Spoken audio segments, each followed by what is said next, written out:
My biggest question coming from AJ's discussion is the idea of having Jews on the Pontifical Biblical Commission, at least for the sessions, is really worth. I mean, it's the suggestion that is probably least likely to be entertained seriously, but the trouble is, unless that happens, we generally don't ever really get to the issues. And why I'm the least bit confident about that is at the Catholic Biblical Association, that group that Father Ham mentioned, the group that Father Ham mentioned on, what was it called? Biblical, well, it'll come to me. At any rate, it had to do with the Bible, Jews, and Christians, and Jewish-Christian Relations Task Force. Yeah. Biblical Issues and Jewish-Christian Relations. That was the formal name, yeah. But AJ was a regular member of the group. And very often, people would be coming up with what seemed like an interesting and a helpful and a new theory, and AJ's perspective on it could change the course of the discussion. It was it was clear and it was appreciated by people. That wasn't because I was Jewish. That was because I was smart. Yeah. Yeah. All right. But that too would have made you a good addition to the Pontifical Biblical Commission. Because it was very difficult for me reading the document and seeing, particularly in the third section, there were a number of statements that were made about the Gospel of John, and Jesus wasn't talking about Jews, just Jews with murderous intentions. But at one point, it actually said, by accusing them openly, that is, Jews with murderous intentions, the fourth Gospel puts other Jews on guard against the temptation to similar murderous thoughts. So watch out. Right. So what were they thinking? How could they think that people? Sure, yeah, that makes sense. That's a problem. One thing that I would like to bring up and ask AJ her take on the theme. One of the many themes that they addressed was what they referred to as the reproaches, and that there were reproaches from God in the Old Testament. Now, I really wish they hadn't used that word, because as you know, part of the Good Friday service, was the singing of the reproaches. And it's that, my people, what have I done for you, and what have I offended you? Answer me. I gave you water from the rock, and you just gave me vinegar to drink, and all that sort of thing. We have tried to eliminate that, and yet I'm still hearing it. I'm still every now and then hearing it at places, because it points out the fact, and this to me was a disappointment in the document, that there are reproaches in the Old Testament. There is a readiness to self-criticism within ancient Judaism that is not matched in the New Testament. There is not as much, there is a little criticism of Christians in the New Testament, but not nearly as much as there is criticism of Jews. Now, we could bypass that if we said, all right, when a Christian reads the Old Testament, the people are us. Not the people are the Jews in the past. The people are us. Then all of the reproaches have to do with us. But the current situation of having a Bible that is 80% strong expression of reproaches against Jews, and then the other 20% is actually even more reproaches against Jews who opposed Christianity and made their life actually far more miserable than historically was the reality. That's a recipe for disaster. And when I try to say, well, how can I deal with that in teaching seminarians? We have, as many Catholic seminaries, 3 required Old Testament courses and 3 required New Testament courses. But The Old Testament is 4 times longer than the New Testament. The Old Testament is far less familiar than the New Testament. And the Old Testament was written over millennia. Well, that's an exaggeration. But over hundreds of years, there's differences of style, differences of approach, more difficult things that it's as I think of it, we would almost need to have, if we want to maintain 3 courses on the New Testament, I'm not going to shorten that. To do the equivalent, we'd need at least 8 courses on the Old Testament. And there's no rector in this country that's going to allow 11 biblical courses. But to say, well, we'll be more sensitive about the Old Testament when we're teaching the New Testament, it's not going to work. If we're going to keep the Old Testament in our Bible, we got to take the time to learn it. And it's funny, when I get students who are from other denominations, very often their understanding of the Old Testament is far higher. And we're sort of getting there now. But I'm wondering how that works at your seminary, or what you think. It's totally unpractical, I think, to have 8 Old Testament, 3 New Testament. But I'd sure just like to try it out sometime. I also want to ask you about something that came up in our conversation together, and that was about the way that sometimes Christians oppose the God of love in the New Testament to the God of wrath in the Old Testament. Because I hear that. How do you deal with it? And how important is it? How destructive, how prevalent is it? Is there really a lot of it? All right. I was liking, this was going fine. She's keeping score, and I'll remind her. Last question. Last question. When they said that in Jesus, the writers of the document, in Jesus, fulfillment is substantially realized in Jesus, cannot Jews say that while they have unrealized future expectations, hopes about, the removal of evil from the world, are there institutions or places within Judaism, and an example that comes to my mind of the Sabbath, in which just as we say this is substantially, or at least in a certain way, even in the present, realized in Jesus, are there similar institutions in Israel, either of the Torah itself or the Sabbath, or the cohesiveness of the people of Israel? So those are my 3 questions. Yeah, I shall try to do this efficiently. The question about how to teach in theological education for people who are going to be clergy, whether Catholic clergy or if you're a woman, a religious educator, or Protestant clergy, is a fraught one that people in the business are debating to this day. You have more biblical requirements at your school than we do at mine at Vanderbilt. Students are required to take one intro course in Old Testament, which is a survey, and then one upper level course, and they are strongly advised to take more than 2 courses, but that's it. And particularly for some of our students, I know there's some United Methodists here, by the time they're done with all the Methodist polity classes, I think they know more about Methodism than they know about the Bible. But that's just the way polity works, right? I think it might well be the same thing for some of the Presbyterians.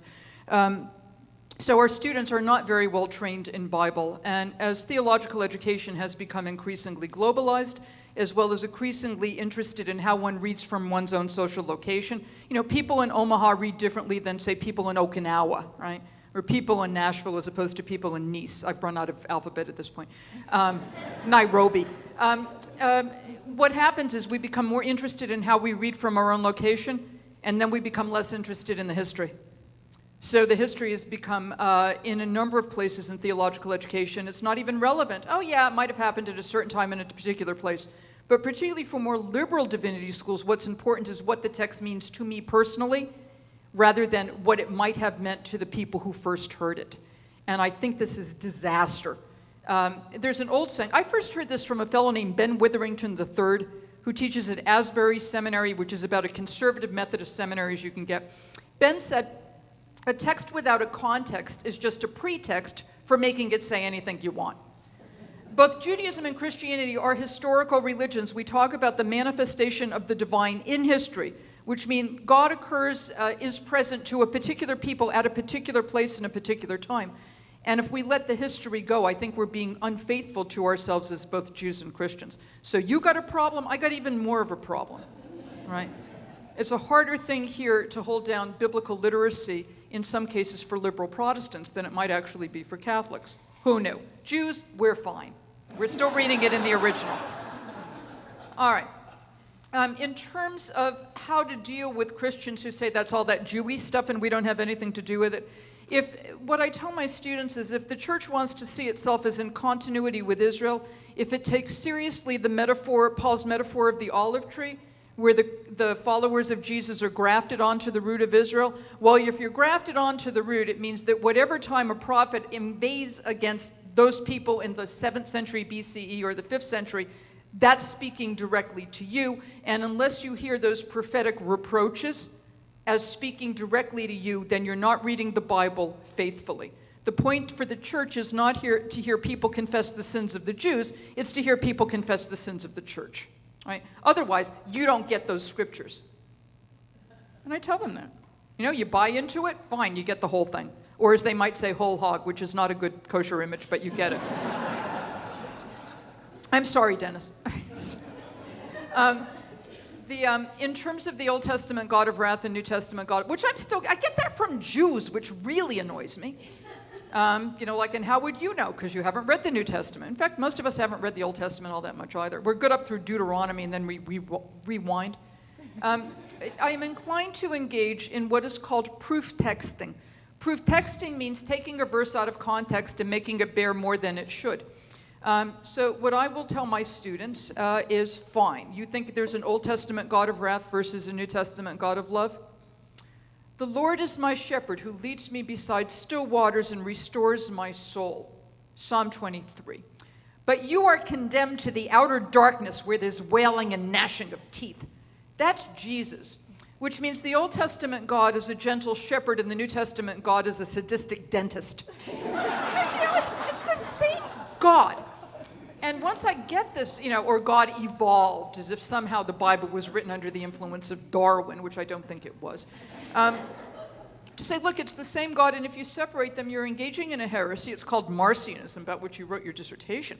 Marcionism was a heresy in the 2nd century, and it's still a heresy as far as I'm concerned.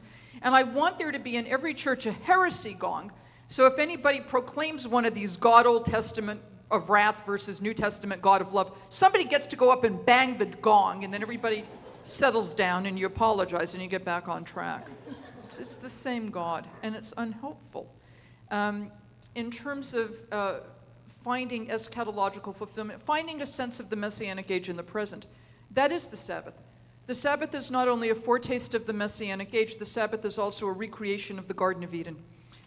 It's a time when all is enjoyable, when you take time out to be with your God and with your family. And as Adam and Eve did, you turn off the internet, and you turn off the TV, and you silence your cell phone, and you take time to recharge. And the best way of getting a sense of this is an old Jew. I know there are a couple of Jews still left. Jews, just check and see if you're still here. Good, fine. There's a tradition in Judaism called Havdalah. Havdalah is the ceremony that separates the end of the Sabbath and the beginning of the work week. And this is on Saturday night, technically when 3 stars are in the sky or when the newspaper says evening has come, in case it's cloudy. And there's a tradition that, you pass around a spice box to keep the scent of the Sabbath in your nostrils. It's a very sensual tradition. And there's a multi-wicked candle that you light. And you sing about the coming of Elijah the prophet, because Elijah the prophet is the one who announces the Messianic age, as John the Baptist does, taking Elijah's role, at least in Matthew, Mark, and Luke, not in John. And there's a tradition at Havdalah, you look at your fingernails in the candlelight, Jews? Okay, so why do we do this? We don't know. But there's a Kabbalistic, Kabbalah, like Madonna, not yours, the other one. Kabbalah, it's like medieval Jewish mysticism that says that when we were in the Garden of Eden, our bodies were made of the stuff of fingernails. In other words, we were protected like animals have fur or hide or scales or quills. We had this nail stuff. And when Adam and Eve ate the fruit, they became vulnerable. This is this sense of flesh is vulnerable and exposed. But the Holy One, blessed be He, left us with a little bit of the Garden of Eden on our hands and on our toes. So you look at your fingernails in the candlelight to know that you're taking a little bit of Eden with you into the work week. A little bit of Eden and a little bit of the Messianic age. So wherever you walk and whatever you do, you have a sense of that future hope that can be recaptured. So can we get a sense of the Messianic age in the here and now? Absolutely. But the problem is we are all too well aware that human sin has by no means stopped. And the Messianic age is not here. And that makes for at least Judaism the sense of tikkun olam, working together with God to bring about that Messianic age, even more important. Do I get to ask you questions now? Oh, what fun. I want to talk about three things also. I spent a lot of time in churches, and increasingly in Catholic churches, but by far Protestant churches. I'm now fluent in Church of Christ, so I'm now talking to them. They won't allow instrumental singing, but they'll let me in, which is nice. Instrumental music. So I talk to Methodists and Presbyterians and Lutherans and Episcopalians and Baptists and Church of Congregationalists and Disciples of Christ and whatnot. Very rarely with Roman Catholics. And I'm wondering what you think the state of adult education is in the Roman Catholic system, and if you're not happy with it, what could be done to improve it?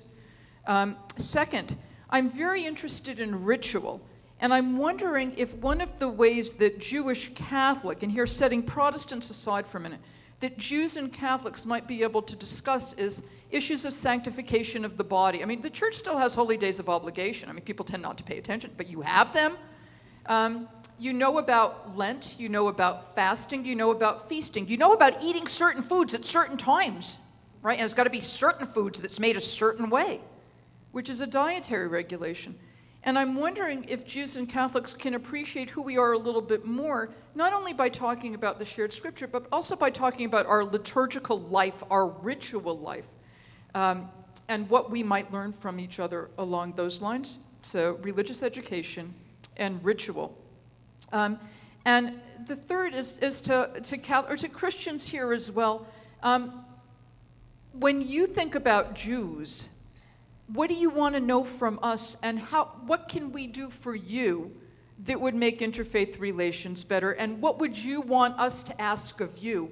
What do you think you should be doing for us that would make these things better? In other words, how do we enhance the conversation? What would you find to be interesting? Where do you think more work needs to be done, whether for you personally or for any out here? Great. Catholic education, that's hard.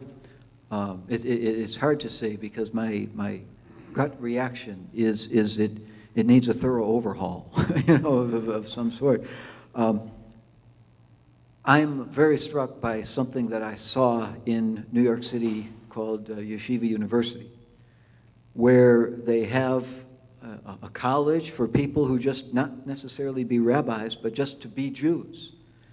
And what they have to do is, besides taking 15 credits of regular courses like English and science and that sort of thing, they take 15 credits of Jewish studies, which is the traditions and the texts and the argumentation and all of that. And it includes morning and evening prayer and all of that sort of thing. When I went there, I mean, I told Louis Feldman, I said, this is like a seminary college. He says, and these guys aren't going to be rabbis. No, most of them aren't going to be rabbis. This is just what you do to be a Torah-observant Jew. And I remember telling that to somebody who is not a Jew, and them saying, that's madness. He says, well, it all depends, How complex is the tradition? Our tradition is a complex tradition.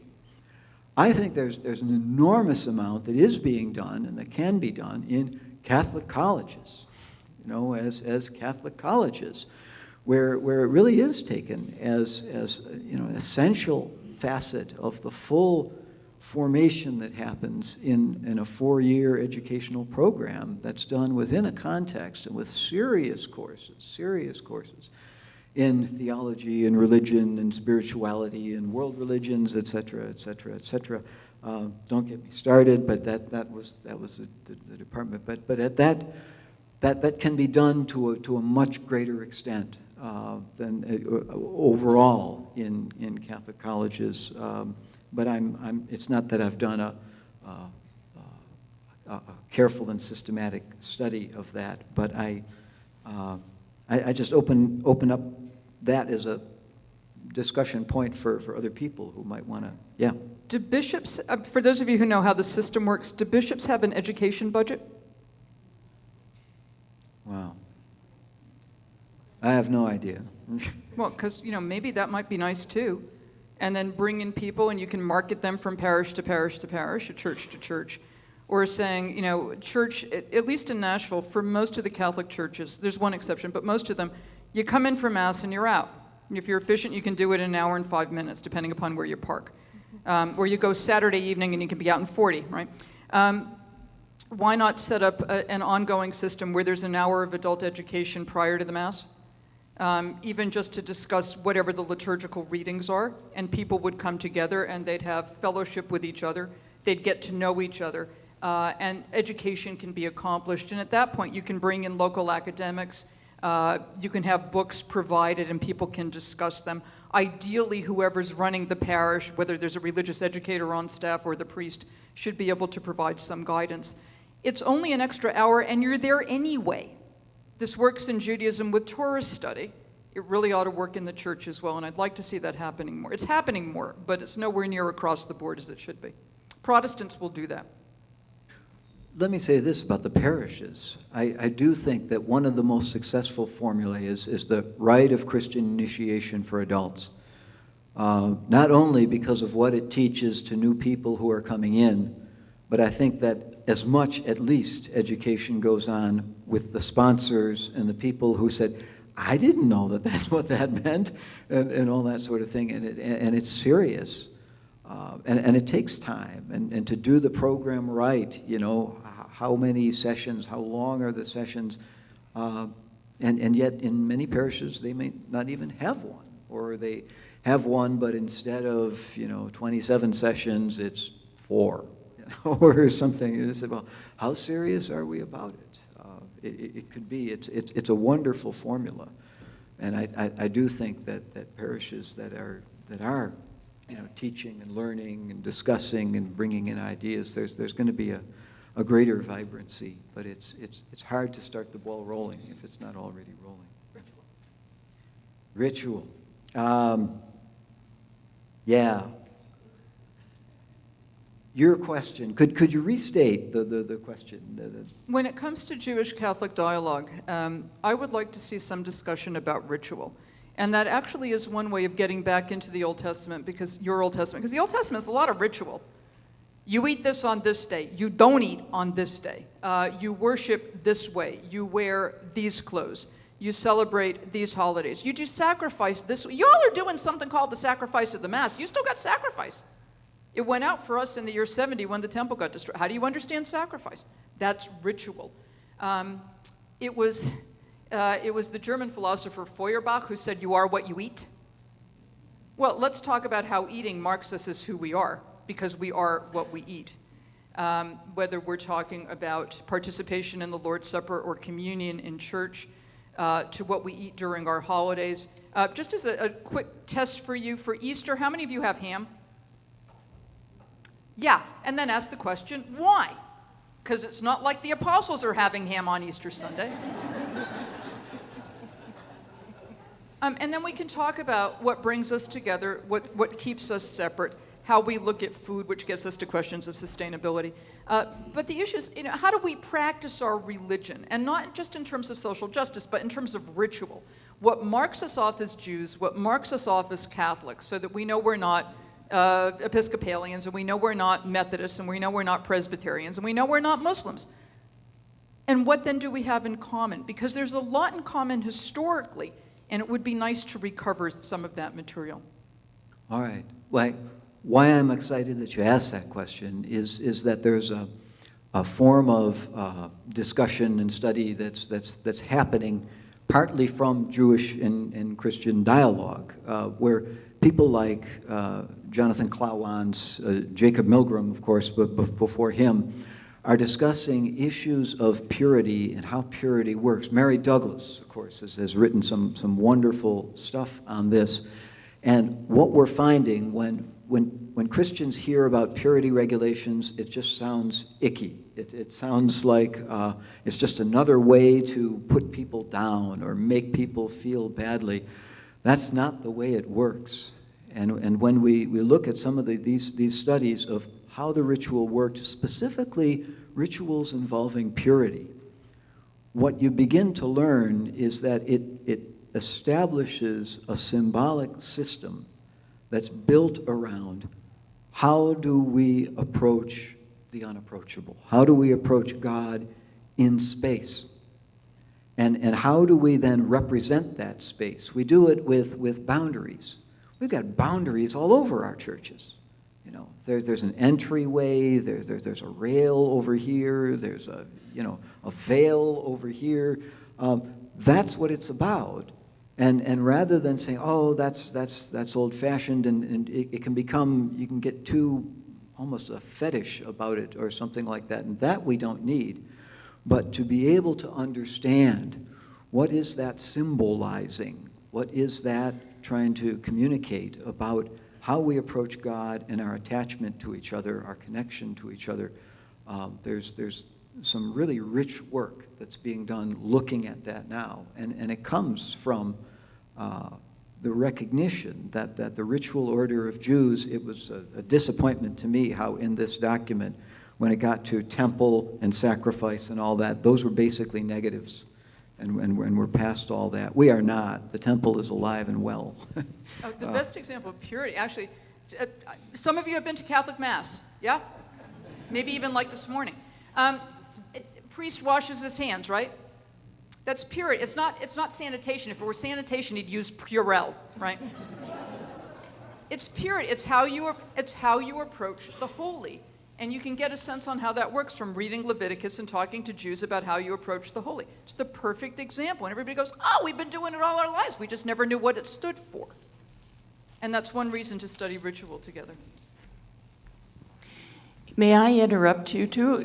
This is so exciting, but we'd like to give the opportunity to the assembly to just ask a question or two if anyone would like to do so. That would be great. Because we committed to being finished about 5 and it's now close to that. So if I may ask people if we can go another 10 minutes, but give us a couple of time for questions. Is there anyone who has a burning question that you'd like to raise? Please, in this row.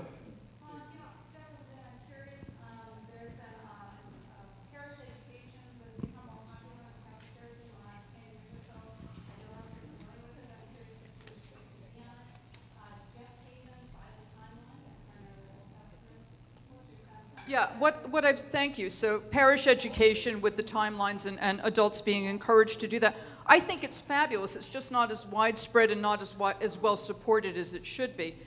Some of the problem comes particularly from what I've seen, and this is anecdotal, where the church is not providing sufficient institutional support to keep the programs going. There's not a facilitator who can help if additional questions arise because there's no permanent religious educator on staff.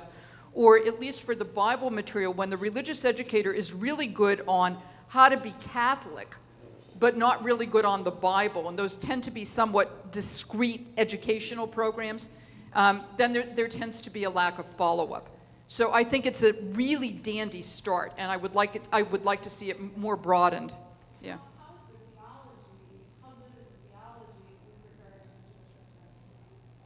That's not my call. Wow. I can't talk about Catholic theology being marketed to Catholics by a Catholic press and used in the church. My major concern would be how are the people hearing it and what are the responses? Because after you do this for the first couple of times, you'll know where the weaknesses are, and then it's usually the second edition and the third which are better. So we're still more or less, as I understand it, in the tryout stage. Yeah, I've watched some of the Jeff Cavins, and I have serious concerns about it. it succeeds at the level of being, it gets your attention, you know, it puts things really clear, but it also dangerously oversimplifies and almost at times borders on nearly fundamentalism. And this is something that, it's a topic that has come up. I started my career teaching in parishes, you know, Bible studies and things like that. But the problem with it, and I watched several of his shows, and almost all the way through I was saying, oh, I hope my students don't use this. I hope my students don't use this. There may be a better edition out there than was, you know, I looked at this 5-6 years ago. But I've heard from a number of people that I really trust their judgment, who spent a lot of time with it, and they had serious concerns about it. Use the tapes from the teaching company. Mm. You can get them in the public library. They come with a study guide. They come with annotated bibliography. Each episode is 30 minutes. You have an hour study session. You have 30 minutes to watch the tape, 30 minutes to discuss. It's kind of Bible study for dummies. How many scripture people do you have here on the theology department? Scripture people, Old Testament, New Testament specialists. There's 6. 6. 6, okay. Then to say, ask some of them what they think of the particular, you know, and you'll get not just, oh, I don't like the colors they're wearing or something, you know, but substantial, you know, to run it by people, it'd be a great thing. Please. In your prepared remarks and the materials that you handed out, I mean, the areas that you cited, I mean, were extraordinarily important, extraordinarily interesting. But you also indicated that it's probably not something that everybody in church or church education has looked at or even knows what's in there. Is there any kind of concerted effort going on to 25, 20 years later, bring this to the attention of the priesthood and those who are teachers of what's in this content? Yeah, well, those of us who teach seminary, we have to deal with the documents, and in this case, I'm glad to do it, but I do resist requiring them to read the entire document just because that's time they could spend reading something that was maybe a little more incisive or maybe a little better, like Abraham Heschel's The Sabbath, you know, or something like that. But yeah, the trouble is I don't think the PBC, Pontifical Biblical Commission, has sort of a marketing strategy or something for how to disseminate, you know, and be sure that it's taught more regularly. It would have helped us a lot if the document were shorter and cleaner, but they didn't ask me, and probably they shouldn't. But at any rate, it's a difficulty. There's a new book, a collection of essays coming out on the legacy of Vatican II, edited by Gilbert Rosenthal. It should be out by January. And there is, which I read in press, and one of the articles in there talks about the lack of citation of this document in ongoing Catholic religious education and laments its absence. So when it first came out, I did 2 articles on it, one in Biblical Theology Bulletin, I think the other one was in Bible Today, which got some play, but then it got dropped because it really is almost impossible to get through. There's also been critique of the document because it's done in translation and it's not clear that the English is quite an accurate representation of the original, which is French, so we have to worry about that as well. The fundamental message of the document, Yeah. to me, could be presented in a way that could reach the laity and reach the priesthood, reach the congregation. Because we see the anti-Semitism that exists throughout the world today, much of which is based on a total misunderstanding. Yeah. Yeah. Yeah. It's not just this document. Nostra Aetate has not made it down to all Catholics either. Yeah. So there's still a huge amount of work to do. I hate to call us off, but it is past our time, and I want to thank you very, very much. Very much.